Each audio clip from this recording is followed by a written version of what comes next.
ತರಗತಿಯಲ್ಲಿ ನಿರಾಕರಣೆ ಗದ್ಯ ಭಾಗದ ಮುಂದುವರಿದ ಭಾಗವನ್ನು ನೋಡೋಣ. ದುಷ್ಯಂತ ಶಕುಂತಲೆಯನ್ನು ನೋಡುವುದಕ್ಕಾಗಿ ಮಾರೀಚರ ಆಶ್ರಮಕ್ಕೆ ಬಂದಿದ್ದಾನೆ. ಬಂದಿರುವಂತಹ ವಿಷಯವನ್ನ ಸಖಿಯರು ಶಕುಂತಲೆಗೆ ಮುಟ್ಟಿಸಿದ್ದಾರೆ. ಇದುವರೆಗೆ ದುಷ್ಯಂತನ ಬರುವಿಕೆಗಾಗಿ ಕಾಯುತ್ತಿದ್ದಂತಹ ಶಕುಂತಲೆಯ ಮನಸ್ಸು ಮಾಡಿದಂತಹ ತಪಸ್ಸು, ಧ್ಯಾನ ಇವೆಲ್ಲವೂ ಕೂಡ ದುಷ್ಯಂತನ ಆಗಮನಕ್ಕಾಗಿ. ಆದರೆ ಇಂದು ಅದೇ ದುಷ್ಯಂತ ಬಂದು ನಿಂತಿರುವಾಗ ದುಷ್ಯಂತನನ್ನ ನೋಡುವುದಕ್ಕೆ ಅವಳ ಮನಸ್ಸು ಅವಕಾಶವನ್ನ ಕೊಡ್ತಾ ಇಲ್ಲ. ಇಷ್ಟು ವರ್ಷಗಳಿಂದ ನೊಂದಿರುವಂತಹ ಅವಳ ಮನಸ್ಸು ಪುಟಿದೆದ್ದಿದೆ. ದುಷ್ಯಂತನನ್ನ ಒಪ್ಪಿಕೊಳ್ಳುವುದಕ್ಕೆ ಅವಕಾಶವನ್ನ ಮಾಡಿಕೊಡ್ತಾ ಇಲ್ಲ. ಹೀಗೆ ಆ ಶಕುಂತಲೆಯನ್ನ ಸಾನುಮತಿ ಮತ್ತು ಸುರ್ಹತೆ ಅನ್ನುವಂತಹ ಆ ಸಖಿಯರು ದುಷ್ಯಂತನ ಬಳಿಗೆ ಎಳೆದುಕೊಂಡು ಹೋದಂತಹ ಆ ಸಂದರ್ಭದಲ್ಲಿ ಶಕುಂತಲೆ ತನ್ನ ಮನದಲ್ಲಿ ಹೀಗೆ ಅಂದುಕೊಳ್ತಾಳೆ, ನಾರಿಯ ಮನೋವ್ಯಾಪಾರವು ನಿಜವಾಗಿಯೂ ವಿಚಿತ್ರವಾದುದು. ಒಂದು ಕ್ಷಣ ಇದ್ದ ಹಾಗೆ ಇನ್ನೊಂದು ಕ್ಷಣ ಇರೋದಿಲ್ಲ. ದುಷ್ಯಂತ ಬರುವವರೆಗೆ ದುಷ್ಯಂತನಿಗಾಗಿ ಆತೊರೆಯುತ್ತಿದ್ದಂತಹ ಈ ಶಕುಂತಲೆಯ ಮನಸ್ಸು ಅದೇ ದುಷ್ಯಂತ ಬಂದು ನಿಂತಿರುವಾಗ ದುಷ್ಯಂತನನ್ನ ತಿರಸ್ಕರಿಸುವಂತಹ, ಒಪ್ಪಿಕೊಳ್ಳುವಂತಹ ಪ್ರಯತ್ನವನ್ನ ಮಾಡ್ತಾ ಇಲ್ಲ. ದುಷ್ಯಂತನನ್ನ ತಿರಸ್ಕರಿಸುವಂತಹ ಪ್ರಯತ್ನವನ್ನ ಮಾಡ್ತಾ ಇದೆ. ಹೇಳ್ಕೊಳ್ತಾಳೆ, ಯಾವ ಪುರುಷನಿಗಾಗಿ ಹಲವಾರು ವರ್ಷ ಹಗಲಿಡಿ ಕಾಯ್ದು ಕಾಯ್ದು ಯಾರಿಗಾಗಿ ಜೀವನವನ್ನೇ ಒಂದು ತಪಸ್ಸನ್ನಾಗಿಸಿದನೋ ಆತನು ನಿಜವಾಗಿಯೂ ಬಂದಿರುವಾಗ ಮನಸ್ಸಿನಲ್ಲಿ ಇದಂತಹ ನಿರ್ಲಿಪ್ತತೆ, ತಿರಸ್ಕಾರ. ಅವನ ಬರುವಿಕೆಗಾಗಿ ಕಾಯ್ದಿದ್ದವಳು, ಮನಸ್ಸಿನಲ್ಲಿ ಏನೇ ಕೆಟ್ಟ ಯೋಚನೆಗಳು ಬಂದರೂ ಕೂಡ ಅದರಂತೆ ನಡೆದುಕೊಳ್ಳದಿದ್ದವಳು ಈ ಶಕುಂತಲೆ. ದುಷ್ಯಂತನ ಬರುವಿಕೆಗಾಗಿ ಕಾಯ್ದು ಇದ್ದವಳು. ಆದರೆ ಅದೇ ದುಷ್ಯಂತ ಬಂದಿರುವಾಗ ಅವಳ ಮನಸ್ಸು ತಿರಸ್ಕಾರವನ್ನು ಮಾಡ್ತಾ ಇದೆ. ಒಂದು ರೀತಿಯಲ್ಲಿ ನಿರ್ಲಿಪ್ತವಾಗಿ ತಟಸ್ಥ ರೀತಿಯನ್ನು ಅನುಸರಿಸಿದೆ. ಮನಸ್ಸು ಗಟ್ಟಿಯಾಗಿದೆ. ಹೀಗೆ ಆ ಮನಸ್ಸು ಗಟ್ಟಿಯಾಗಿರುವಂತಹ ಸಂದರ್ಭದಲ್ಲಿ ಅವಳು ಏನ್ ಮಾಡ್ತಾಳೆ? ದುಷ್ಯಂತ ಅವಳ ಮುಂದೆ ಇದ್ದಾನೆ. ದುಷ್ಯಂತನ ಬಳಿಗೆ ಆ ಸಖಿಯರು ಕರೆದುಕೊಂಡು ಬಂದು ನಿಲ್ಲಿಸಿದ್ದಾರೆ. ಆ ದುಷ್ಯಂತ ಶಕುಂತಲೆಯ ಮುಂದೆ ಮೊಣಕಾಲೂರಿ ಕುಳಿತು ಹೀಗೆ ಹೇಳ್ತಿದ್ದಾನೆ, ಅಂದು ಅರಮನೆಯಲ್ಲಿ ಅಷ್ಟೊಂದು ನಿಷ್ಠೂರವಾಗಿ ತನ್ನನ್ನು ಹೊರಗಟ್ಟಿದ ಈ ಮನುಷ್ಯ ಎಂದು ತನ್ನೆದುರು ವಿನೀತನಾಗಿ ಮೊಣಕಾಲೂರಿದ್ದಾನೆ. ಮೊಣಕಾಲೂರಿ ಕುಳಿತಿದ್ದಾನೆ, ಕ್ಷಮೆಯನ್ನ ಕೇಳ್ತಿದ್ದಾನೆ, ವಿನೀತ ಭಾವದಲ್ಲಿ ಮಾತನಾಡ್ತಿದ್ದಾನೆ. ಹೀಗೆ, ನಾನಂದು ಯಾವುದೋ ಬುದ್ಧಿಮಾಂದ್ಯಕ್ಕೊಳಗಾಗಿ ನಿನ್ನನ್ನು ತಿರಸ್ಕರಿಸಿದೆ, ನನ್ನನ್ನು ಕ್ಷಮಿಸು ಎಂದು ಬೇಡಿಕೊಳ್ಳುತ್ತಿದ್ದಾನೆ. ಬುದ್ಧಿ ಇಲ್ಲದೆ ತಪ್ಪನ್ನ ಮಾಡಿದ್ದೇನೆ, ನನ್ನ ಬುದ್ಧಿಗೆ ಮಂಕು ಕವಿದಿತ್ತು, ಬುದ್ಧಿಮಾಂದ್ಯಕ್ಕೊಳಗಾಗಿದ್ದೆ ನಾನು. ಹಾಗಾಗಿ ನಾನು ನಿನ್ನನ್ನು ತಿರಸ್ಕರಿಸಿದೆ, ತಪ್ಪು ಮಾಡಿದೆ. ಈಗ ನಾನು ನಿನ್ನನ್ನು ಒಪ್ಪಿಕೊಳ್ಳುವಂತಹ ಸಮಯ ಬಂದಿದೆ, ನನ್ನನ್ನು ಕ್ಷಮಿಸುವಂತ ಅವಳ ಮುಂದೆ ಮೊಣಕಾಲೂರಿ ಕುಳಿತಂತಹ ದುಷ್ಯಂತ ಬೇಡಿಕೊಳ್ತಿದ್ದಾನೆ. ನನ್ನದು ಮಹಾಪರಾಧವಾಯಿತು, ನಾನು ಪಶ್ಚಾತ್ತಾಪದ ಬೆಂಕಿಯಲ್ಲಿ ಬೆಂದಿರುವೆ, ಈಗ ನೀನು ನನ್ನನ್ನು ಸ್ವೀಕರಿಸುವ ಗಳಿಗೆ ಬಂದಿದೆ ಎಂದು ಅರಿಯುತ್ತಿದ್ದಾನೆ. ಶಕುಂತಲೆಗೆ ತಿಳಿಸಿ ಹೇಳುವಂತಹ ಪ್ರಯತ್ನವನ್ನ ಮಾಡ್ತಾ ಇದ್ದಾನೆ. ನಾನು ನಿನ್ನನ್ನು ಯಾವತ್ತು ನಾನು ಕಳೆದುಕೊಂಡೆನೋ ಅವತ್ತಿನಿಂದ ಇವತ್ತಿನವರೆಗೆ ಪಶ್ಚಾತ್ತಾಪದ ಬೆಂಕಿಯಲ್ಲಿ ಬೇಯ್ತಾ ಇದ್ದೇನೆ. ಪಶ್ಚಾತ್ತಾಪದ ನೋವನ್ನು ಅನುಭವಿಸ್ತಾ ಇದ್ದಾನೆ. ಈಗ ನೀನು ನನ್ನನ್ನು ಸ್ವೀಕರಿಸುವಂತಹ ಸಮಯ ಬಂದಿದೆ, ನೀನು ನನ್ನನ್ನು ಸ್ವೀಕಾರ ಮಾಡು ಅಂತ ಶಕುಂತಲೆಗೆ ತಿಳಿಸಿ ಹೇಳುವಂತಹ ಪ್ರಯತ್ನವನ್ನ ದುಷ್ಯಂತ ಮಾಡ್ತಾ ಇದ್ದಾನೆ. ಆಗ ಶಕುಂತಲೆಯ ಒಳಮನಸ್ಸು ಮತ್ತೆ ಯೋಚಿಸುವುದಕ್ಕೆ ಪ್ರಾರಂಭಿಸುತ್ತದೆ. ಅಪರಾಧ, ಕ್ಷಮೆ, ಪಶ್ಚಾತ್ತಾಪ ಈ ಶಬ್ದಗಳಿಗೀಗ ನನ್ನ ದೃಷ್ಟಿಯಲ್ಲಿ ಯಾವ ಅರ್ಥವೂ ಉಳಿದಿಲ್ಲ. ಅಪರಾಧ, ಕ್ಷಮೆ, ಪಶ್ಚಾತ್ತಾಪ. ಇಲ್ಲಿ ನಿಜವಾಗಿ ಪಶ್ಚಾತ್ತಾಪವನ್ನು ಅನುಭವಿಸಿದವಳು ಶಕುಂತಲೆ. ಯಾಕೆಂದ್ರೆ ದುಷ್ಯಂತ ಶಕುಂತಲೆಯ ವಿಚಾರದಲ್ಲಿ ಪಶ್ಚಾತ್ತಾಪವನ್ನು ಅನುಭವಿಸುವುದಕ್ಕೆ ಅವಳ ನೆನಪೇ ಇರಲಿಲ್ಲ. ನೆನಪೇ ಇಲ್ಲದೆ ಇರುವಂತಹ ಆ ಸಂದರ್ಭದಲ್ಲಿ ದುಷ್ಯಂತ ಹೇಗೆ ತಾನೇ ಆ ಪಶ್ಚಾತ್ತಾಪವನ್ನು ಅನುಭವಿಸಿಯಾರ? ಸಾಧ್ಯವೇ ಇಲ್ಲ. ಅಪರಾಧ ಮಾಡಿರುವುದರಿಂದ ಕಷ್ಟ ಬಂದದ್ದು ಶಕುಂತಲೆಗೆ ವಿನಃ ದುಷ್ಯಂತನಿಗಲ್ಲ. ದುಷ್ಯಂತ ಅರಮನೆಯಲ್ಲಿ ಸುಖವಾಗಿ ಕಾಲವನ್ನು ಕಳೆದಿದ್ದಾನೆ. ಅವನಿಗೆ ಶಕುಂತಲೆಯ ನೆನಪೇ ಇರಲಿಲ್ಲ. ಜೊತೆಗೆ ಸುಖಿಸುವುದಕ್ಕೆ ಅವನಿಗೆ ಅರಮನೆಯಲ್ಲಿ ಮತ್ತೊಬ್ಬ ರಾಣಿ ಇದ್ಲು. ಆದರೆ ಶಕುಂತಲೆಗೆ ಮತ್ತೊಬ್ಬ ಗಂಡ ಇರಲಿಲ್ಲ. ಹಾಗಾಗಿ ಇಲ್ಲಿ ದುಷ್ಯಂತ ಏನೇ ಅಪರಾಧವನ್ನು ಮಾಡಿದ್ರು ಕೂಡ ಆ ಅಪರಾಧದ ನೋವು ಆಗಿರುವಂಥದ್ದು ಶಕುಂತಲೆಗೆ ವಿನಃ ದುಷ್ಯಂತನಿಗಲ್ಲ. ಕೇವಲ ಒಂದು ಕ್ಷಮೆಯನ್ನ ಕೇಳಿದ ಕ್ಷಣ ಅವಳು ಇಷ್ಟು ವರ್ಷಗಳಿಂದ ಅನುಭವಿಸಿಕೊಂಡು ಬಂದಂತಹ ನೋವುಗಳೆಲ್ಲ ಮರೆಯಾಗುವುದಕ್ಕೂ ಕೂಡ ಸಾಧ್ಯವಿಲ್ಲ. ಈಗ ಅವನು ಹೇಳುತ್ತಿರಬಹುದು, ನಾನು ಪಶ್ಚಾತ್ತಾಪದ ಬೆಂಕಿಯಲ್ಲಿ ಬೇಯುತ್ತಿದ್ದೇನೆ ಅಂತ. ಆದರೆ ತುಂಬಾ ವರ್ಷಗಳಿಂದ ಪಶ್ಚಾತ್ತಾಪವನ್ನು ಅನುಭವಿಸಿದವಳು ಈ ಶಕುಂತಲೆಯ ವಿನಃ ದುಷ್ಯಂತನಲ್ಲ. ಹಾಗ ಅಂದ್ಕೊಳ್ತಾಳೆ, 100 ಆಸೆ ಹೊತ್ತು ನಿನ್ನೆಡೆ ಬಂದಿದ್ದ ನನ್ನನ್ನು ನೀನು ಎಂದು ತಿರಸ್ಕರಿಸಿದೆಯೋ, ಜೀವನದ ಬಹುಪಾಲು ಮಧುರ ಭಾವನೆಗಳೆಲ್ಲ ಆ ದಿನವೇ ಸತ್ತು ಹೋದವು. ಸುಂದರವಾದಂತಹ ಭಾವನೆಗಳು, ನಿನ್ನ ಬಗ್ಗೆ ಕಟ್ಟಿಕೊಂಡಿದ್ದಂತಹ ಒಳ್ಳೆಯ ಭಾವನೆಗಳು, ಪ್ರೀತಿಯ ಆ ಕ್ಷಣಗಳು, ಅವೆಲ್ಲವೂ ಕೂಡ ನೀನು ನನ್ನನ್ನು ತಿರಸ್ಕರಿಸಿದಂತಹ ಆ ಕ್ಷಣದಲ್ಲಿ ಎಲ್ಲವೂ ಕೂಡ ನಾಶವಾಗಿ ಹೋದು. ಅದನ್ನೇ ಅವಳು ಹಿಂದಿನ ಒಂದು ಸಂದರ್ಭದಲ್ಲಿ ನೆನಪಿಸಿಕೊಳ್ತಾಳೆ. ಜೀವನ ಒಂದು ಸುಂದರ ಕನಸು ಎಂದು ನಂಬಿಸಿದಾತ. ಅಷ್ಟೆಲ್ಲ ನಂಬಿಸಿದ್ದಂತಹ ಈ ದುಷ್ಯಂತ ಕೇವಲ ಯಾವುದೋ ಒಂದು ಶಾಪದ ಕಾರಣದಿಂದಾಗಿ ಶಕುಂತಲೆಯನ್ನು ಮರೆತು ತಿರಸ್ಕರಿಸ್ತಾನೆ. ಆ ಎಲ್ಲ ಪ್ರೀತಿ, ವಿಶ್ವಾಸ, ನಂಬಿಕೆಗಳೆಲ್ಲವೂ ಕೂಡ ಆ ಕ್ಷಣದಲ್ಲಿ ಮಣ್ಣು ಪಾಲಾಗ್ತವೆ. ಆ ಕ್ಷಣದಲ್ಲಿಯೇ ಶಕುಂತಲೆಯಲ್ಲಿದ್ದಂತಹ ಎಲ್ಲ ಪ್ರೀತಿಯ ಭಾವನೆಗಳು ನಾಶವಾಗಿ ಹೋದವು. ಅಂದಿನಿಂದ ಇಂದಿನವರೆಗೂ ನಿರಂತರವಾಗಿ ಈ ಶಕುಂತಲೆಯ ಬದುಕು ಒಂದು ಅಗ್ನಿಕುಂಡವಾಗಿದೆ. ಬೆಂಕಿಯಲ್ಲಿ ಬೇಯುತ್ತಿದೆ. ಬೆಂಕಿಯಲ್ಲಿ ಬೆಂದಂತಹ ನೋವು ನನ್ನ ಬದುಕಿಗಿದೆ. ಹಾಗಾಗಿ ಅವತ್ತಿನಿಂದ ಇವತ್ತಿನವರೆಗೆ ನಾನು ಅನುಭವಿಸಿದಂತಹ ಕಷ್ಟದ ಆ ದಿನಗಳು, ನೋವಿನ ಆ ದಿನಗಳು, ಆ ಕ್ಷಣಗಳು ಯಾವುದಕ್ಕೂ ಸಮವಾಗುವುದಕ್ಕೆ ಸಾಧ್ಯವಿಲ್ಲ. ಹಾಗಾಗಿ ಇವತ್ತು ನನ್ನ ಮನಸ್ಸು ಬೆಂಗಾಡಾಗಿದೆ. ಬೆಂದು ಹೋದಂತಹ ಕಾಡಿನಲ್ಲಿ ಒಂದೇ ಒಂದು ಸುಂದರವಾದಂತಹ ದೃಶ್ಯಗಳನ್ನು ಹೇಗೆ ಕಾಣುವುದಕ್ಕೆ ಸಾಧ್ಯವಿಲ್ಲವೋ ಹಾಗೆ ನನ್ನ ಮನಸ್ಸಿನಲ್ಲಿದ್ದಂತಹ ಎಲ್ಲ ಸುಂದರವಾದಂತಹ ಭಾವನೆಗಳು ಸಂಪೂರ್ಣವಾಗಿ ನಾಶವಾಗಿದ್ದಾವೆ. ಅಷ್ಟೇ ಅಲ್ಲ, ದಾವಾನಲವಾಗಿದೆ. ಜೋರಾಗಿ ಉರಿಯುವಂತಹ ಒಂದು ಅಗ್ನಿ ಜ್ವಾಲೆಯಾಗಿದೆ. ಬತ್ತಿ ಹೋದ ಸಮುದ್ರವೂ ಆಗಿದೆ. ಸಮುದ್ರದಲ್ಲಿ ನೀರಿದ್ದಾಗ ಮಾತ್ರ ಅದನ್ನು ನೋಡುವುದಕ್ಕೆ ಒಂದು ಚಂದ. ನೀರೇ ಇಲ್ಲದೆ ಹೋದ್ರೆ ಅದು ಸಮುದ್ರ ಅಂತ ಕರೆಸಿಕೊಳ್ಳುವುದಕ್ಕೂ ಕೂಡ ಸಾಧ್ಯವಿಲ್ಲ. ಹಾಗಾಗಿ ನನ್ನ ಮನಸ್ಸಿನಲ್ಲಿದ್ದಂತಹ ಮಧುರವಾದ ಭಾವನೆಗಳೆಲ್ಲವೂ ಬತ್ತಿ ಹೋಗಿದ್ದಾವೆ. ದಾವಾನಲದಂತೆ ಅಗ್ನಿ ಜ್ವಾಲೆ ಉರಿತಾ ಇದೆ, ಬೆಂದ ಕಾಡಾಗಿದೆ.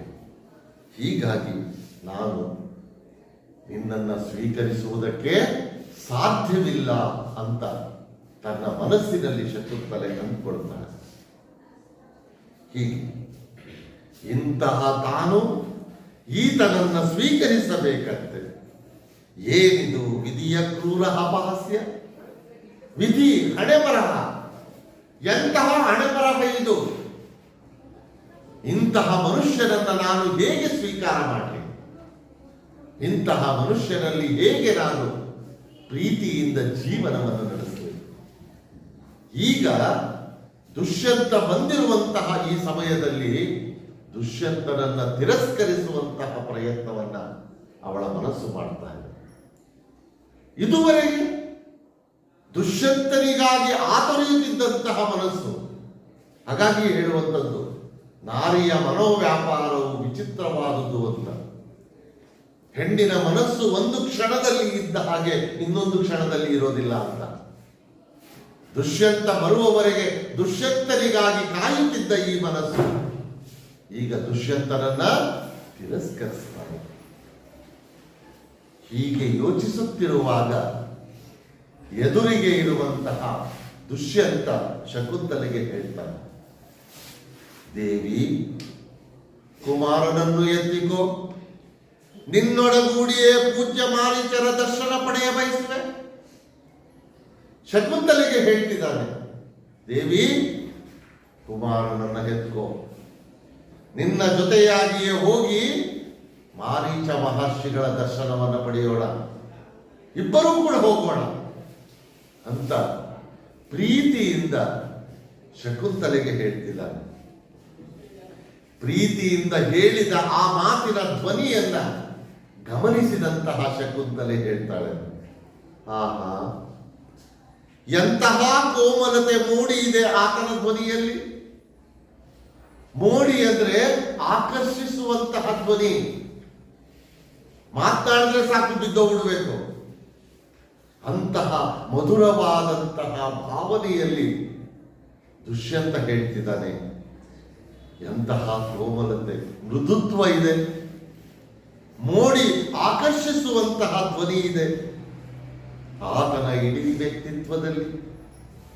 ಅಂತೆಯೇ ತಾನು ಈ ಅವಮಾನದ, ನಿರೀಕ್ಷೆಯ, ಕಾತರದ, ಅಪಾರ ನೋವಿನ ನಿರಂತರ ಅನುಭವಕ್ಕೊಳಗಾದದ್ದು ಯಾರಿಗೆ ಹೇಳ್ಕೊಳ್ಳಿ ನಾನು? ದುಷ್ಯಂತನೇನೋ ಬಂದ, ಪಶ್ಚಾತ್ತಾಪದ ಬೆಂಕಿಯಲ್ಲಿ ಬೆಂದಿರುವೆ ಅಂತ ಹೇಳ್ಕೊಂಡ.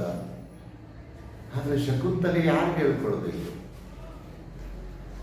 ಯಾವ ತಪ್ಪನ್ನು ಗಮನಿಸದೆ, ಯಾವ ತಪ್ಪಿನ ಬಗ್ಗೆಯೂ ಪಶ್ಚಾತ್ತಾಪವನ್ನು ಪಡೆದೆ, ಏನೂ ಆಗಿಲ್ಲವೆಂಬಂತೆ ದುಷ್ಯಂತ ಶಕುಂತಲೆಯ ಮುಂದೆ ನಿಂತು ಮಾತನಾಡ್ತಿದ್ದಾನೆ. ಆದರೆ ಇಷ್ಟು ವರ್ಷಗಳಿಂದ ಅನುಭವಿಸಿಕೊಂಡು ಬಂದಂತಹ ನೋವು, ಯಾತನೆ, ಕಷ್ಟ, ಸಂಕಟ ಇವುಗಳನ್ನ ಈ ಶಕುಂತಲೆ ಮರೆಯುವುದಾದ್ರೂ ಹೇಗೆ? ಸಾಧ್ಯವೇ ಇಲ್ಲ. ಆಗ ಮತ್ತೆ ಅಂದ್ಕೊಳ್ತಾಳೆ, ಈಗ ಈತ ಬಂದನೆಂದು ಸಂತೋಷಿಸಲೇ, ಇಷ್ಟು ದಿನಗಳು ಆಚರಿಸಿದ ವ್ರತಗಳು, ಗೈದ ತಪಸ್ಸು, ಮಾಡಿದ ಪೂಜೆ ಎಲ್ಲ ಸಫಲವಾಯಿತೆಂದು ಧನ್ಯಳಾಗಲೇ, ಏನಾಗಬೇಕು? ಇಷ್ಟು ವರ್ಷಗಳಿಂದ ಈತನಿಗಾಗಿ ಕಾಯುತ್ತಿದ್ದ ಮನಸ್ಸು ಇದು, ಶಕುಂತಲೆಯ ಮನಸ್ಸು. ಈಗ ಸಂತೋಷ ಪಡಲೇ, ತನ್ನದೇ ತಾನೇ ಪ್ರಶ್ನೆ ಮಾಡಿಕೊಳ್ತಾಳೆ. ಆದ್ರೆ ಅವಳಿಂದ ಸ್ವಲ್ಪವೂ ಕೂಡ ಸಂತೋಷ ಬರ್ತಾ ಇಲ್ಲ, ಖುಷಿ ಪಡುವುದಕ್ಕೆ ಸಾಧ್ಯವೇ ಆಗ್ತಾ ಇಲ್ಲ. ಇಷ್ಟು ವರ್ಷಗಳಿಂದ ಮಾಡಿದಂತಹ ತಪಸ್ಸು, ಮಾಡಿದ ಪೂಜೆ, ಆಚರಿಸಿದ ವ್ರತ ಇವೆಲ್ಲವೂ ಸಫಲವಾಯಿತು. ಈಗ ದುಷ್ಯಂತ ಬಂದಿದ್ದಾನೆ ಅಂತ ನಾನು ಸಂತೋಷ ಪಡ್ಲೆ? ಹೇಗೆ ಸಂತೋಷ ಪಡಲಿ? ಸಂತೋಷ ಪಡುವುದಕ್ಕೆ ಅವಳಲ್ಲಿದ್ದಂತಹ ಎಲ್ಲ ನೋವುಗಳು ಮರುಕಳಿಸಿದಾವೆ. ಒಂದೊಂದೇ ನೆನಪುಗಳು ಅವಳಿಗೆ ನೆನಪಿಗೆ ಬರ್ತಾ ಇದ್ದಾವೆ. ಹೀಗಾಗಿ ಅವೆಲ್ಲವೂ ಕೂಡ ಶಕುಂತಲೆಯ ಸಂತೋಷಕ್ಕೆ ಅಡ್ಡಿಯನ್ನು ಉಂಟು ಮಾಡ್ತಿದ್ದಾರೆ. ಹೀಗೆ ಯೋಚಿಸುತ್ತಿರುವಾಗಲೇ ಶಕುಂತಲೆಯಿಂದ ಒಂದು ಧ್ವನಿ ಹೊರಹೊಮ್ಮುತ್ತೆ. ಇದು ದುಷ್ಯಂತನಿಗೂ ಸಹ ಕೇಳಿಸುತ್ತೆ. ಆ ಧ್ವನಿ ಯಾವುದು? ಇಲ್ಲ, ಸಾಧ್ಯವಿಲ್ಲ. ಶಕುಂತಲೆಗೆ ಅರಿವಾಗದಂತೆ ಅವಳಿಂದ ಹೊರಬಿದ್ದ ಮಾತಿಗೆ ಬೇರೆಯೇ ಅರ್ಥ ಕಲ್ಪಿಸಿದ ದುಷ್ಯಂತ. ಶಕುಂತಲೆ ಹೇಳಿದ ಮಾತು ಇದೊಂದೇ, ಇಲ್ಲ, ಸಾಧ್ಯವಿಲ್ಲ ಅಂತ. ಸಾಧ್ಯವಿಲ್ಲ ಅಂತ ಹೇಳಿದ್ದು ಶಕುಂತಲೆ ಬೇರೆ ಕಾರಣಕ್ಕೆ. ನಿನ್ನ ಜೊತೆ ಬರುವುದಕ್ಕೆ ಸಾಧ್ಯವಿಲ್ಲ, ನಿನ್ನನ್ನು ಒಪ್ಪಿಕೊಳ್ಳುವುದಕ್ಕೆ ಸಾಧ್ಯವಿಲ್ಲ, ನಿನ್ನನ್ನು ಸ್ವೀಕರಿಸುವುದಕ್ಕೆ ಸಾಧ್ಯವಿಲ್ಲ ಅಂತ ಶಕುಂತಲೆ ಹೇಳಿದ್ದು. ಆದರೆ ದುಷ್ಯಂತ ಅರ್ಥ ಮಾಡಿಕೊಂಡಿದ್ದು ಬೇರೆ ರೀತಿಯಲ್ಲಿ. ಬೇರೆ ರೀತಿಯಲ್ಲಿ ಅರ್ಥ ಮಾಡಿಕೊಂಡಂತಹ ದುಷ್ಯಂತ ಶಕುಂತಲೆಗೆ ಹೀಗೆ ಹೇಳ್ತಾನೆ, ಅದೇಕೆ ಅದೇಕೆ ನಾಚಿಕೆಯೇ? ನಮಗಿದು ಅಭ್ಯುದಯದ ಕಾಲ, ಮಹಾಸುದಿನ. ಗುರುಗಳನ್ನು ನಾವಿಬ್ಬರು ಒಟ್ಟಾಗಿಯೇ ನೋಡೋಣ. ನಿನಗೆ ನನ್ನ ಜೊತೆಯಲ್ಲಿ ಬರುವುದಕ್ಕೆ ನಾಚಿಕೆಯೇ, ಸಂಕೋಚವೇ? ಇದು ನಮ್ಮಿಬ್ಬರ ಏಳಿಗೆಯ ಕಾಲ, ನಮ್ಮಿಬ್ಬರ ಪಾಲಿಗೆ ಇದು ಮಹಾ ಪುಣ್ಯಕರವಾದಂತಹ ದಿನ. ಇದನ್ನು ನಾವು ಯಾವತ್ತೂ ಮರೆಯಕ್ಕಾಗಲ್ಲ. ಹಾಗಾಗಿ ಬಾ, ಇಬ್ಬರು ಜೊತೆಯಾಗಿ ಹೋಗೋಣ, ಮಾರೀಚ ಮಹರ್ಷಿಗಳ ಆಶೀರ್ವಾದವನ್ನು ಪಡೆಯೋಣ. ದುಷ್ಯಂತ ಶಕುಂತಲೆಯನ್ನ ಕರೀತಿದ್ದಾನೆ. ಆಗ ತನ್ನ ಮನಸ್ಸಿನಲ್ಲಿ ಅಂದ್ಕೊಳ್ತಾಳೆ, ತಾನು ಗುರುಗಳೆದುರಿಗೆ ಪತಿ ಹಾಗೂ ಪುತ್ರರೊಡಗೂಡಿ ಹೋಗಲು ಲಜ್ಜೆ ಪಡುತ್ತಿರುವೆನೆಂದು ಭಾವಿಸಿದ್ದಾನೆ ಈತ. ಲಜ್ಜೆ ಅಂದ್ರೆ ನಾಚಿಕೆ ಅಂತ. ತಾನು ಗುರುಗಳೆದುರಿಗೆ ಗಂಡ ಹಾಗೂ ಮಗನ ಜೊತೆಯಲ್ಲಿ ಹೋಗುವುದಕ್ಕೆ ನಾಚಿಕೆ ಪಡುತ್ತಿದ್ದಾಳೆ ಅಂತ ಭಾವಿಸಿಕೊಂಡಿದ್ದಾನೆ. ಹೌದು, ಈತನ ಜೊತೆ ಹೋಗಲು ತಾನು ಒಲ್ಲೆನೆಂದು, ಈತನನ್ನು ಸ್ವೀಕರಿಸಲು ತನ್ನ ಅಂತರಾತ್ಮ ಒಪ್ಪುತ್ತಿಲ್ಲವೆಂದು ಈತ ಎಂದಿಗೂ ಕೂಡ ಕಲ್ಪನೆ ಮಾಡಲಾರ. ಈತ ಎಂದಿಗೂ ಕಲ್ಪನೆ ಕೂಡ ಮಾಡಲಾರ, ಕಲ್ಪಿಸಿಕೊಳ್ಳುವುದಕ್ಕೆ ಸಾಧ್ಯವೇ ಇಲ್ಲ. ಹೌದು, ಈತನ ಜೊತೆ ಹೋಗಲು ತಾನು ಒಲ್ಲೆನೆಂದು, ಈತನನ್ನು ಸ್ವೀಕರಿಸಲು ತನ್ನ ಅಂತರಾತ್ಮ ಒಪ್ಪುತ್ತಿಲ್ಲವೆಂದು ಈತ ಎಂದಿಗೂ ಕಲ್ಪನೆ ಕೂಡ ಮಾಡಲಾರ, ಕಲ್ಪಿಸಿಕೊಳ್ಳುವುದಕ್ಕೆ ಸಾಧ್ಯವೇ ಇಲ್ಲ.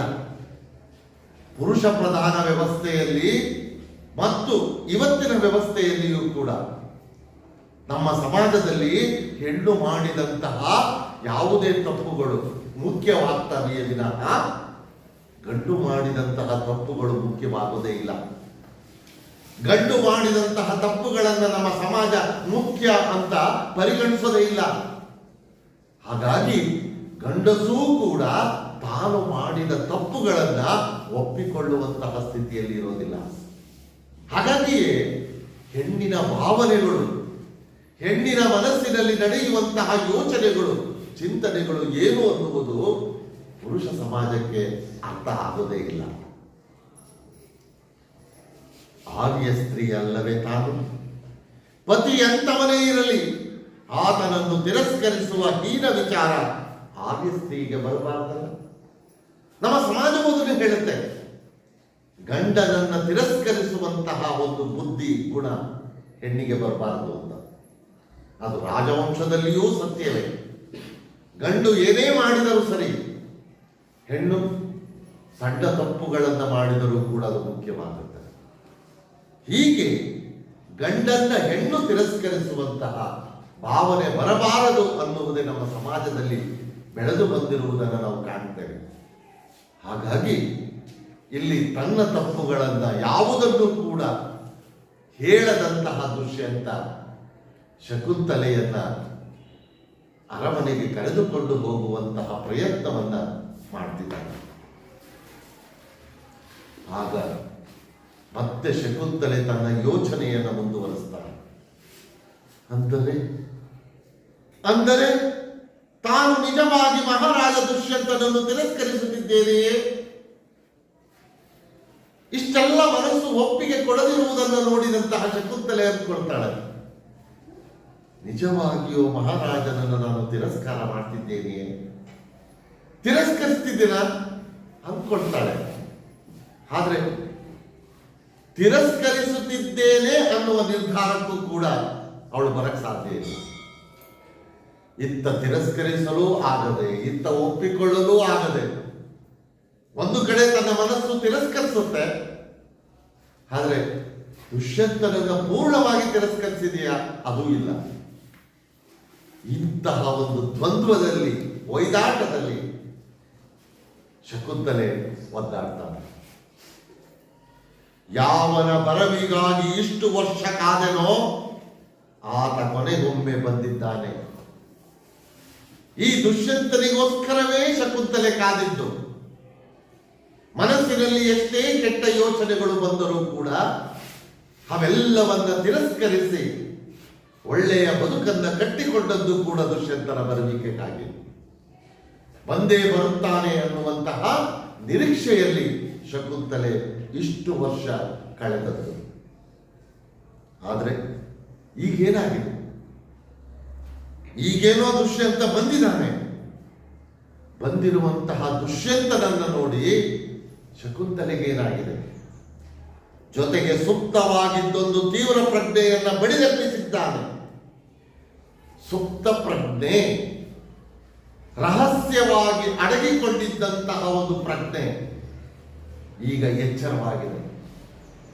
ಇದುವರೆಗೆ ಅವಳ ಕಣ್ಣಿಗೆ, ಅವಳ ದೃಷ್ಟಿಯಲ್ಲಿ ದುಷ್ಯಂತನ ತಪ್ಪುಗಳಾಗಲಿ, ದುಷ್ಯಂತನಿಂದ ಅನುಭವಿಸುತ್ತಿರುವಂತಹ ಸಂಕಟಗಳಾಗಲಿ ಯಾವುದೂ ಮುಖ್ಯ ಆಗಿರಲಿಲ್ಲ. ದುಷ್ಯಂತ ಬರ್ತಾನೆ ಅನ್ನುವ ನಿರೀಕ್ಷೆಯಲ್ಲಿ ಕಾಲ ಕಳೆದಿತ್ತು. ಈಗ ದುಷ್ಯಂತ ಬಂದು ಎದುರಿಗೆ ನಿಂತಿರುವಾಗ ಅವಳ ಮನಸ್ಸಿನಲ್ಲಿ ರಹಸ್ಯವಾಗಿ ಅಡಗಿಕೊಂಡಿದ್ದಂತಹ ಆ ನೋವುಗಳು, ಆ ಸಂಕಟಗಳು ಮತ್ತು ಹೆಣ್ತನದ ಪ್ರಜ್ಞೆ, ನಾನು ಹೆಣ್ಣು ಅನ್ನುವಂತಹ ಪ್ರಜ್ಞೆ ಎಚ್ಚರವಾಗಿದೆ.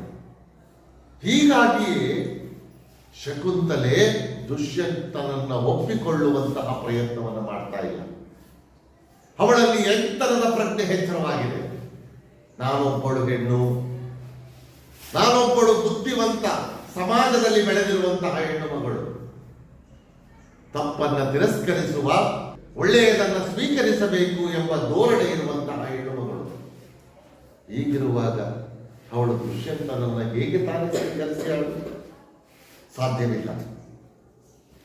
ಈ ಪ್ರಜ್ಞೆ, ನನ್ನ ಸ್ತ್ರೀತ್ವವು ಅಪಮಾನಿತವಾಗಿದೆ ಎಂಬ ತೀವ್ರವಾದ ಈ ಅರಿವು ನಾನು ಕಾಯುತ್ತಿರುವಾಗ, ನೋಯುತ್ತಿರುವಾಗ ನನ್ನ ಆಳದಲ್ಲೆಲ್ಲೋ ಅಡಗಿಕೊಂಡಿತ್ತು. ಆ ಹೆಣ್ತನದ ಪ್ರಜ್ಞೆ ಇವಳ ಮನಸ್ಸಿನಲ್ಲಿ ಆಳದಲ್ಲಿತ್ತು. ನಾನು ಹೆಣ್ಣು ಅನ್ನುವಂತಹ ಪ್ರಜ್ಞೆ ಕೇವಲ ದುಷ್ಯಂತನ ಬರುವಿಕೆಗಾಗಿ ಕಾಯ್ತಾ ಇತ್ತು.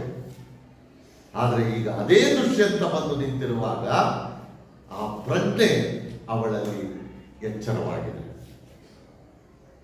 ಕಾಯುವುದು, ನೋಯುವುದು ಎಲ್ಲ ಮುಗಿಯಿತೆಂಬ ಈ ಕ್ಷಣದಲ್ಲಿ ನನ್ನೊಳಗೆ ಮೌನವಾಗಿ ಊತುಕೊಂಡಿದ್ದ ಈ ಬೇರೆಯದೇ ಒಂದು ಉತ್ಕಟ ಸಂವೇದನೆ ಒಮ್ಮೆಲೇ ಪುಟಿದೆದ್ದಿದೆ. ದುಷ್ಯಂತನನ್ನ ನೋಡಿದಂತಹ ಈ ಕ್ಷಣದಲ್ಲಿ ನನ್ನ ಮನಸ್ಸಿನಿಂದ ಹೊರಹೊಮ್ಮಿದೆ. ಅದೇ ಸ್ತ್ರೀತ್ವದ ಪ್ರಜ್ಞೆ, ಹೆಣ್ತನದ ಪ್ರಜ್ಞೆ. ಹಾಗಾಗಿ ಒಂದು ದಿಟ್ಟ ಹೆಣ್ಣಾಗಿ ಇಲ್ಲಿ ಶಕುಂತಲೆ ಸರಿಯಾದ ನಿರ್ಧಾರವನ್ನ ಕೈಗೊಳ್ಳಬೇಕಾಗಿದೆ. ಹಾಗಾಗಿ ತನ್ನ ಮನಸ್ಸಿನಲ್ಲಿ ಹೀಗೆ ಹೇಳ್ಕೊಳ್ತಾಳೆ, ಧಿಕ್ಕಾರ, ನಾರಿಯ ಮಧುರ ಭಾವನೆಗಳನ್ನು ಎಗ್ಗಿಲ್ಲದೆ ಹೊಸಕಿ ಹಾಕುವ, ನಂತರ ಬಂದು ಕ್ಷಮೆ ಕೇಳುವ, ಆಕೆ ಕ್ಷಮಿಸಿಯೇ ಕ್ಷಮಿಸುತ್ತಾಳೆಂಬ ಖಚಿತ ನಂಬಿಕೆ ಹೊಂದಿರುವ ಇಂತಹ ಗಂಡಸಿಗೆ ಧಿಕ್ಕಾರ, ಇಂತಹ ಗಂಡಸಿಗೆ ಧಿಕ್ಕಾರ. ಅವಳು ಮಾನವೀಯತೆ ಇಲ್ಲದೆ ಇರುವ ಗಂಡಸಿಗೆ ಧಿಕ್ಕಾರವನ್ನು ಹಾಕ್ತಿದ್ದಾಳೆ. ಹೆಣ್ಣಿನ ಸುಂದರವಾದಂತಹ ಭಾವನೆಗಳನ್ನ ನಾಶ ಮಾಡುವಂತಹ, ಹೆಣ್ಣಿನ ಸುಂದರವಾದ ಭಾವನೆಗಳಿಗೆ ಬೆಲೆ ಕೊಡದೇ ಇರುವಂತಹ, ಹಾಗೆ ತಪ್ಪುಗಳನ್ನ ಮಾಡಿದರೂ ಸಹ ಯಾವುದೇ ಮುಜುಗರವಿಲ್ಲದೆ, ನಾಚಿಕೆ ಇಲ್ಲದೆ ಬಂದು ಕ್ಷಮೆ ಕೇಳುವ ಹೆಣ್ಣು ನನ್ನನ್ನ ಕ್ಷಮಿಸುತ್ತಾಳೆ ಅನ್ನುವಂತಹ ದೃಢವಾದ ನಂಬಿಕೆ ಹೊಂದಿರುವಂತಹ ಇಂತಹ ಮನಸ್ಥಿತಿಯ ಗಂಡಸುಗಳಿಗೆ ಧಿಕ್ಕಾರವನ್ನು ಹಾಕ್ತಾಳೆ. ಅವಳು ಒಳ್ಳೆಯ ಗಂಡಸಿಗೆ ಧಿಕ್ಕಾರವನ್ನು ಹಾಕುವುದಿಲ್ಲ, ಅಮಾನವೀಯವಾಗಿ ವರ್ತಿಸುವಂತಹ, ತಪ್ಪುಗಳನ್ನ ಮಾಡಿದರೂ ಕೂಡ ಯಾವುದೇ ನಾಚಿಕೆ ಇಲ್ಲದೆ ಬಂದು ಕ್ಷಮೆ ಕೇಳುವ ಹೆಣ್ಣು, ಕ್ಷಮಿಸುತ್ತಾಳೆ ಅನ್ನುವಂತಹ ಗಟ್ಟಿಯಾದ ನಂಬಿಕೆಯನ್ನ ಇಟ್ಟುಕೊಂಡಿರುವ ಗಂಡಸಿಗೆ ಧಿಕ್ಕಾರ. ಹೀಗೆ ತನ್ನ ಮನಸ್ಸಿನ ಭಾವನೆಗಳನ್ನ ಹೊರಹಾಕ್ತಾಳೆ. ಒಂದು ರೀತಿಯಲ್ಲಿ ಮಾನಸಿಕವಾಗಿ ಶಕುಂತಲೆ ದುಷ್ಯಂತನನ್ನ ಸಂಪೂರ್ಣವಾಗಿ ತಿರಸ್ಕರಿಸ್ತಾಳೆ. ಹೀಗೆ ದುಷ್ಯಂತನನ್ನ ಸಂಪೂರ್ಣವಾಗಿ ತಿರಸ್ಕರಿಸಿದಂತಹ ಈ ಸಂದರ್ಭದಲ್ಲಿ ಮತ್ತೊಂದು ಸಂದರ್ಭ ಎದುರಾಗುತ್ತೆ. ಅದು ಏನು? ಅಮ್ಮ, ಈತ ನಿಜವಾಗಿಯೂ ಮಹಾರಾಜ ದುಷ್ಯಂತನೇ, ಈತನೇ ನನ್ನ ತಂದೆಯೇ. ಕಣ್ಣುಗಳಲ್ಲಿ ಮುಗ್ಧ ಕುತೂಹಲ ತುಂಬಿಕೊಂಡು ಕೇಳುತ್ತಿದ್ದಾನೆ ಕುಮಾರ ಭರತ. ಇಲ್ಲಿಯವರೆಗೂ ಶಕುಂತಲೆ ಒಂದು ಹೆಣ್ಣಾಗಿ ತೆಗೆದುಕೊಳ್ಳಬೇಕಾಗಿರುವಂತಹ ನಿರ್ಧಾರದ ಕಡೆಗೆ ಯೋಚನೆಯನ್ನು ಮಾಡಿದ್ರು. ಈಗ ಅಮ್ಮ ಅನ್ನುವಂತಹ ಪ್ರಜ್ಞೆ, ತಾಯಿ ಅನ್ನುವಂತಹ ಪ್ರಜ್ಞೆ ಅವಳಲ್ಲಿ ಸೃಷ್ಟಿಯಾಯಿತು. ಇದುವರೆಗೆ ಅವಳು ಮರ್ತಿದ್ಲು, ನಾನು ಒಬ್ಬ ಮಗನ ತಾಯಿ ಅಂತ. ಹೆಣ್ಣಾಗಿ ಯೋಚಿಸಿ ಮಾನಸಿಕವಾಗಿ ದುಷ್ಯಂತನನ್ನು ತಿರಸ್ಕಾರ ಮಾಡಿದ್ಲು. ಆದರೆ ಈಗ ಮಗ ಬಂದು ಕೇಳ್ತಿದ್ದಾನೆ, ಈತ ನಿಜವಾಗಿಯೂ ಮಹಾರಾಜ ದುಷ್ಯಂತನೇ, ಈತನೇ ನನ್ನ ತಂದೆಯೇ. ಅಮ್ಮ ಹೇಳು, ಬಂದಿರುವಂತಹ ವ್ಯಕ್ತಿ ನಿಜವಾಗಿಯೂ ನನ್ನ ತಂದೆಯೇ? ನೀನು ಹೇಳುತ್ತಿದ್ದಂತಹ ಮಹಾರಾಜ ದುಷ್ಯಂತ ಇವರೇನಾ? ಹೇಳಮ್ಮ. ಹೇಳ್ತಿದ್ದಾನೆ. ಯಾರು? ತನ್ನ ಪ್ರೀತಿಯ ಮಗ, ದುಷ್ಯಂತನ ವಂಶೋದ್ಧಾರಕ, ಪುರುವಂಶದ ಉತ್ತರಾಧಿಕಾರಿ. ದುಷ್ಯಂತನಿಗೆ ಗಂಡು ಮಕ್ಕಳೇ ಇಲ್ಲ, ಗಂಡು ಸಂತಾನವೇ ಇಲ್ಲ. ಇವನೇ ಒಬ್ಬ, ಇವನೇ ಮುಂದಿನ ದುಷ್ಯಂತನ ಉತ್ತರಾಧಿಕಾರಿ. ದುಷ್ಯಂತನ ವಂಶವನ್ನು ಉದ್ಧಾರ ಮಾಡಬೇಕಾಗಿರುವವನು ಇವನೇ. ಅಂತಹ ಒಬ್ಬ ಮಗ ಬಂದು, ಅಮ್ಮ ಇವನೇನ ದುಷ್ಯಂತ ಮಹಾರಾಜ? ನಿಜವಾಗಿ ಈತ ನನ್ನ ತಂದೆಯೇ? ಕೇಳ್ತಾ ಇದ್ದಾನೆ. ಈಗ ಮಗ ಬಂದು ಈ ಪ್ರಶ್ನೆಯನ್ನು ಕೇಳಿದಾಗ ಶಕುಂತಲೆ ದುಷ್ಯಂತನನ್ನ ಹೇಗೆ ತಾನೇ ತಿರಸ್ಕರಿಸಿಯಾಳು? ಹೇಗೆ ತಿರಸ್ಕರಿಸೋದಿಕ್ಕೆ ಸಾಧ್ಯ? ಸಾಧ್ಯವೇ ಇಲ್ಲ. ಆಗ ತನ್ನ ಮನದಲ್ಲಿ ಹೀಗೆ ಅಂದ್ಕೊಳ್ತಾಳೆ, ತನ್ನ ಪ್ರೀತಿಯ ಮಗ ದುಷ್ಯಂತನ ಉತ್ತರಾಧಿಕಾರಿ ಎಂದ ಮೇಲೆ ತಾನು ಮಹಾರಾಜನನ್ನು ಹೇಗೆ ಧಿಕ್ಕರಿಸಬಲ್ಲೆ? ಈ ನನ್ನ ಮಗ ಕೇವಲ ನನ್ನ ಮಗನಷ್ಟೇ ಅಲ್ಲ, ದುಷ್ಯಂತನಿಗೂ ಮಗ ಹೌದು. ಅಷ್ಟೇ ಅಲ್ಲ, ಇವನು ಪುರುವಂಶದ ಉತ್ತರಾಧಿಕಾರಿ. ದುಷ್ಯಂತನ ನಂತರ ರಾಜನಾಗಬೇಕಾದ ಅರ್ಹತೆಯನ್ನು ಹೊಂದಿರುವವನು. ಹೀಗೆ ಇಷ್ಟೆಲ್ಲ ಅವಕಾಶಗಳು ನನ್ನ ಮಗನ ಮುಂದಿರುವಾಗ ನಾನು ಹೇಗೆ ದುಷ್ಯಂತನನ್ನು ತಿರಸ್ಕರಿಸಬಲ್ಲೆ? ಒಂದು ವೇಳೆ ಶಕುಂತಲೆ ದುಷ್ಯಂತನನ್ನು ತಿರಸ್ಕಾರ ಮಾಡಿದ್ರೆ ಏನಾಗುತ್ತೆ? ಭರತನಿಗೆ ಸಿಗಬೇಕಾದ ಎಲ್ಲ ಅವಕಾಶಗಳು ಕೂಡ ತಪ್ಪಿ ಹೋಗ್ತವೆ. ಅಥವಾ ಬಲವಂತದಿಂದ ದುಷ್ಯಂತ ಭರತನನ್ನು ಕರೆದುಕೊಂಡು ಹೋಗಬಹುದು. ಆನಂತರದ ಶಕುಂತಲೆಯ ಬದುಕು ಮತ್ತೆ ಅದೇ ಕಷ್ಟ, ಅದೇ ನೋವು, ಅದೇ ಸಂಕಟ, ಅದೇ ಒಂಟಿತನ, ಅದೇ ಅವಮಾನ ಅನುಭವಿಸಬೇಕಾಗುತ್ತದೆ. ಈ ಸಂದರ್ಭದಲ್ಲಿ ಶಕುಂತಲೆ ಒಂದು ಸರಿಯಾದ ನಿರ್ಧಾರವನ್ನು ತೆಗೆದುಕೊಂಡು ಮುಂದುವರಿಯಬೇಕಾದ ಪ್ರಸಂಗ ಎದುರಾಗುತ್ತದೆ. ತನ್ನ ಪ್ರೀತಿಯ ಮಗ ದುಷ್ಯಂತನ ಉತ್ತರಾಧಿಕಾರಿ ಎಂದ ಮೇಲೆ ತಾನು ಮಹಾರಾಜನನ್ನು ಹೇಗೆ ಧಿಕ್ಕರಿಸಬಲ್ಲೆ? ತಾನು ಕೇವಲ ಹಿಂದೆ ತಿರಸ್ಕೃತಳಾದ ಈಗ ಜಾಗೃತಳಾದ ಹೆಣ್ಣು ಮಾತ್ರವಲ್ಲ, ತಾನೀಗ ಒಬ್ಬ ಮಗನ ತಾಯಿ. ತಾಯಿ ಪ್ರಜ್ಞೆ ಈಗ ಎಚ್ಚರವಾಗುತ್ತೆ. ಹೆಣ್ತನದ ಪ್ರಜ್ಞೆ ಅವಳಲ್ಲಿ ಎಚ್ಚರವಾಗಿ ದುಷ್ಯಂತನನ್ನು ಅವಳು ತಿರಸ್ಕರಿಸಿದ್ರು ಕೂಡ ಈಗ ಮಗನಿಂದ ತಾಯಿ ಪ್ರಜ್ಞೆ ಎಚ್ಚರವಾಗುತ್ತೆ. ತಾಯಿ ಪ್ರಜ್ಞೆ ಎಚ್ಚರವಾಗಿರುವಂತಹ ಈ ಸಂದರ್ಭದಲ್ಲಿ ಅವಳು ದುಷ್ಯಂತನನ್ನ ಹೇಗೆ ತಾನೇ ತಿರಸ್ಕರಿಸಿಯಾಳು? ಹೇಗೆ ತಿರಸ್ಕರಿಸುವುದಕ್ಕೆ ಸಾಧ್ಯವೇ ಇಲ್ಲ. ತಾನೀಗ ಒಬ್ಬ ಮಗನ ತಾಯಿ.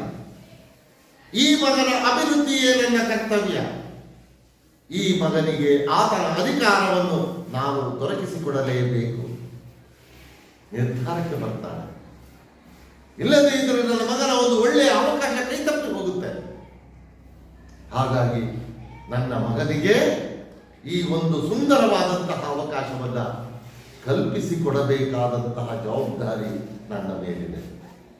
ಇಲ್ಲದೇ ಇದ್ರೆ ನಾನು ಮಗನಿಗೆ ದ್ರೋಹವನ್ನು ಮಾಡಿದಂತಾಗುತ್ತೆ ಅಂತ ಹೇಳಿ ತನ್ನ ತಾಯಿಯ ವಿಚಾರವನ್ನು ನೆನಪಿಸಿಕೊಳ್ತಾನೆ. ನನ್ನ ತಾಯಿಯಾದ ಮೇಲಕ್ಕೆ ಮಗುವನ್ನು ತ್ಯಜಿಸಿ ಹೋದದ್ದು ಕ್ಷಮಿಸಲನರ್ಹವಾದ ಕರ್ತವ್ಯ ಲೋಪವೆಂದು ನನಗೆ ಯಾವಾಗಲೂ ಅನ್ನಿಸಿದ್ದೆ. ನನ್ನ ತಾಯಿ ತಪ್ಪನ್ನು ಮಾಡಿ ಹೋದ್ರು. ಹುಟ್ಟಿದ ತಕ್ಷಣವೇ ನನ್ನನ್ನು ಕಾಡಿನಲ್ಲಿ ಬಿಟ್ಟು ಹೋದ್ರು. ನನ್ನ ತಾಯಿ ಮಾಡಿರುವುದು ತಪ್ಪಿರಬಹುದು. ನನ್ನ ತಾಯಿ ನನಗೆ ದ್ರೋಹವನ್ನು ಮಾಡಿರಬಹುದು. ನನ್ನ ತಾಯಿ ನನಗೆ ದ್ರೋಹವನ್ನು ಮಾಡಿದ್ದಾಳೆ ಅಂತ ನಾನೂ ನನ್ನ ಮಗನಿಗೆ ದ್ರೋಹ ಮಾಡುವುದು ಯಾವನೇ? ಅದು ಒಳ್ಳೆಯದು ಅಲ್ಲ. ಯಾರೋ ನನಗೆ ತಪ್ಪು ಮಾಡಿದ್ದಾರೆ, ಅನ್ಯಾಯವನ್ನು ಮಾಡಿದ್ದಾರೆ ಅಂತ ನಾನು ಇನ್ನೊಬ್ಬರ ಮೇಲೆ ಅನ್ಯಾಯ ಮಾಡುತ್ತದೆ ಇದು ಸರಿಯಾದಂತಹ ಕ್ರಮವೂ ಅಲ್ಲ. ಹಾಗಾಗಿ ನಾನು ತಾಯಿಯ ಕರ್ತವ್ಯ ನಿರ್ವಹಿಸಲೇಬೇಕು. ತಾಯಿಯ ಜವಾಬ್ದಾರಿಯನ್ನ ಅಚ್ಚುಕಟ್ಟಾಗಿ ನಿರ್ವಹಣೆ ಮಾಡಬೇಕು. ಹಾಗಾಗಿ ಭರತ ಕುಮಾರನಿಗೆ ಈ ಒಂದು ಮುಂದಿನ ಅಧಿಕಾರವನ್ನ ದೊರಕಿಸಿಕೊಡಬೇಕು. ನನ್ನ ಮಗ ಪುರುವಂಶದ ಯುವರಾಜನಾಗಲೇಬೇಕು. ನಡೆದೇವಿ ಶಕುಂತಲೆ, ಪೂಜ್ಯರು ನಮ್ಮ ನಿರೀಕ್ಷೆಯಲ್ಲಿದ್ದಾರೆ ಅಂದಾಗ ಅತ್ಯುತ್ಸಾಹದಿಂದ ಹೇಳಿದ ದುಷ್ಯಂತನನ್ನು ಆಕೆ ಮೌನವಾಗಿ ಹಿಂಬಾಲಿಸಿದಳು. ಅವನಿಂದ ಹೊರಟು. ಯಾಕೆ ದುಷ್ಯಂತನನ್ನು ಒಪ್ಪಿಕೊಳ್ಳು ಅಂದ್ರೆ ಮಗನಿಗೋಸ್ಕರ ದುಷ್ಯಂತನನ್ನು ಒಪ್ಪಿಕೊಳ್ಳು. ಪುರಾಣದ ಶಕುಂತಲೆ ಈ ತರದ ಯಾವುದೇ ಯೋಚನೆಗಳನ್ನು ಮಾಡದೆ ಅವಳು ದುಷ್ಯಂತ ಬಂದು ಕರೆದಂತಹ ಆ ಕ್ಷಣದಲ್ಲಿ ಮರು ಮಾತನಾಡದೆ ಸುಮ್ಮನೆ ಹೊರಟೋದು. ಆದರೆ ಈ ಶತಮಾನದ ಹೆಣ್ಣು ಮಗಳು ಅಷ್ಟು ಸುಲಭವಾಗಿ ಹೋಗುವವಳಲ್ಲ. ಅವಳು ಹಲವಾರು ರೀತಿಯಲ್ಲಿ ಯೋಚಿಸಿ ಚಿಂತಿಸಿ ಒಂದು ಸರಿಯಾದಂತಹ ನಿರ್ಧಾರಕ್ಕೆ ಬಂದು ಅವಳು ತೀರ್ಮಾನವನ್ನು ಕೈಗೊಳ್ತಾಳೆ. ಯಾವಾಗ ಅವಳಲ್ಲಿ ತಾಯ್ತನದ ಪ್ರಜ್ಞೆ ಎಚ್ಚರವಾಗುತ್ತೋ ಆಗ ಅವಳು ತಾಯಿಯ ಕರ್ತವ್ಯವನ್ನು ನಿರ್ವಹಿಸಬೇಕು ಅನ್ನುವಂತಹ ನಿರ್ಧಾರಕ್ಕೆ ಬರ್ತಾಳೆ. ಹಾಗಾಗಿ ತನ್ನ ಮಗನಿಗೆ ಪುರುವಂಶದ ಉತ್ತರಾಧಿಕಾರಿ ಸ್ಥಾನವನ್ನು ದೊರಕಿಸಿಕೊಡಬೇಕು ಅನ್ನೋ ಕಾರಣದಿಂದ ದುಷ್ಯಂತನನ್ನ ಒಪ್ಕೊಳ್ತಾಳೆ. ದುಷ್ಯಂತನನ್ನ ಒಪ್ಕೊಂಡು ಆ ದುಷ್ಯಂತನ ಹಿಂದೆ ಹೋಗ್ತಾಳೆ. ಮಾರೀಚ ಮಹರ್ಷಿಗಳ ದರ್ಶನವನ್ನ ಪಡೆಯುತ್ತೆ. ಇಲ್ಲಿಗೆ ನಿಲ್ಲಿಸ್ಕೊಳ್ಳೋಣ. ಉಳಿದದ್ದನ್ನ ಮುಂದಿನ ತರಗತಿಯಲ್ಲಿ ನೋಡೋಣ.